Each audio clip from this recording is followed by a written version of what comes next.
d'animaux gourmands fabriqués à partir d'onctueux chocolat. Découvrez comment Sarah Kosteli réalise ses créations ici à Teufelen. Pour que cet ourson et ses camarades puissent prendre forme, il faut en premier travailler la base, le chocolat.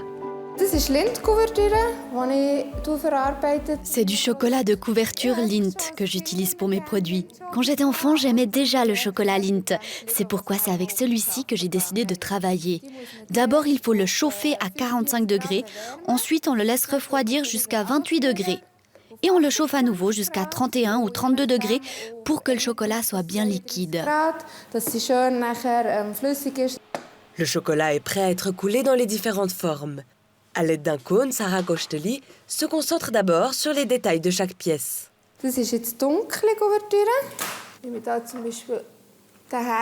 Ici, j'ai pris du chocolat noir de couverture. Je vais prendre ce nounours qui est vraiment chou et décorer ses yeux. Je vais faire une maison d'escargot marbrée. Je fais d'abord la première couche avec du chocolat noir et quand c'est sec, je vais le couvrir de chocolat blanc. Ça sera très cool.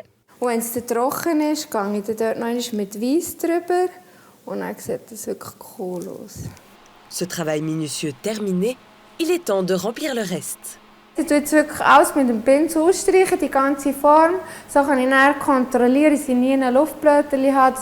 vais remplir le reste de la forme à l'aide d'un pinceau. Je vais pouvoir contrôler qu'il n'y ait pas de bulles et que j'aille une surface bien lisse. On laisse glisser le chocolat de couverture. On ne fait pas des allers-retours avec le pinceau, car cela ferait changer la température. Si elle changeait, le chocolat pourrait devenir gris. Cela signifie que la surface du chocolat blanchit. C'est le beurre de cacao qui remonte à la surface. Et c'est pas ce qu'on veut. On veut avoir un produit bien brillant.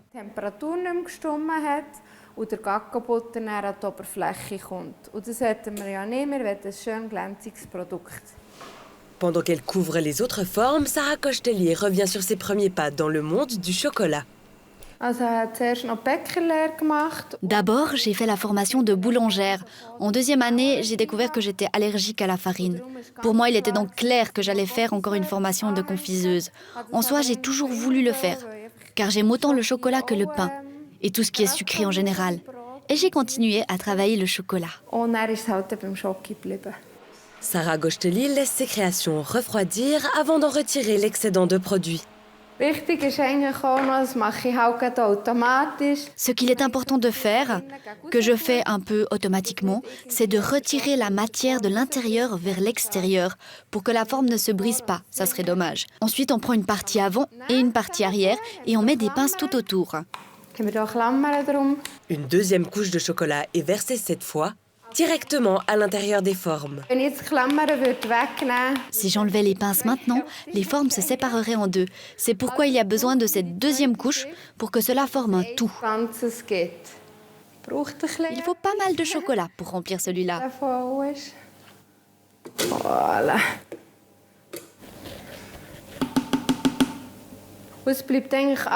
Tout le chocolat dont il y a besoin reste dans la forme. Le reste coule sur la plaque.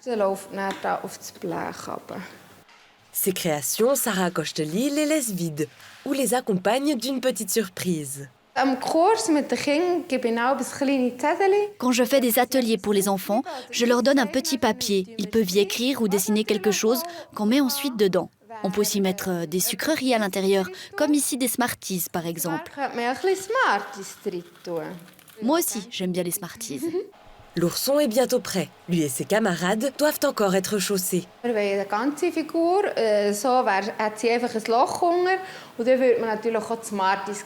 Nous voulons que la forme soit complète. Pour l'instant, il y a un trou dessous. On verrait par exemple les Smarties, mais on veut qu'ils soient cachés. J'ai donc préparé une plaque sur laquelle je vais mettre du chocolat de couverture, que je vais étaler pour faire aux animaux des pieds en chocolat. La couche ne doit pas être trop épaisse, sinon le chocolat devient trop dur et on ne peut pas croquer dedans. On les pose ensuite dessus, en se déplaçant un peu de droite à gauche pour faire sortir l'air. Voilà, maintenant ils vont aller 10 minutes au frigo. Après ce premier tour au frigo, Sarah Kosteli enlève les pinces pour retirer la pression faite sur les pièces en chocolat. Cela évite qu'elles ne cassent. Ensuite, je regarde toujours dessous pour voir s'il y a un trou. Si c'est le cas, je remets un peu de chocolat pour corriger. Et c'est reparti pour 10 minutes au frais. avant la délicate étape du démoulage. Schon immer so ein bisschen, die Angst, wir wollen ihn nicht kaputt machen. On a toujours un peu peur de casser la pièce. Parfois, ça fonctionne plus vite que d'autres. So, auch den haben wir rausgebracht. Et voilà, il est si chou. So zum Knuddeln. Jetzt sind wir da. Maintenant, on va raser les bords qui dépassent là où il y avait la forme. Ça demande de la patience et du dévouement. Es braucht auch viel Geduld und Hingabe. Bei mir kommt jetzt Je vais encore lui mettre un petit nœud rouge autour du cou. Je vais mettre un torchon pour pouvoir le poser délicatement. Sarah Gosteli soigne la décoration en accessoirisant son petit ourson. Voilà, ist er nicht herzig? Chaque animal est ensuite emballé. Ici aussi, Sarah Gosteli a le souci du détail. Ich lege auch viel Wert darauf, dass Sachen J'aime que les choses soient bien emballées avec un beau nœud. ein schönes Mäschchen bekommen. Il est temps pour ces animaux de rejoindre leur maisonnette avec les autres confiseries fabriquées par Sarah Gosteli. Ich finde es eben cool, die Abwechslung. Einmal kannst du Figuren machen, einmal kannst du jetzt so... J'aime que ce soit varié. Tu peux faire des formes comme des grenouilles, des ours, puis les lapins de Pâques sont de nouveau d'actualité. Je fais aussi des truffes au champagne, des barres chocolatées qui sont de toutes les couleurs et que j'aime bien faire. Ce que j'aime, c'est que je fais pas toujours la même chose avec le chocolat. Ausmacht, dass ich nicht immer nur das Gleiche aus Schoki mache.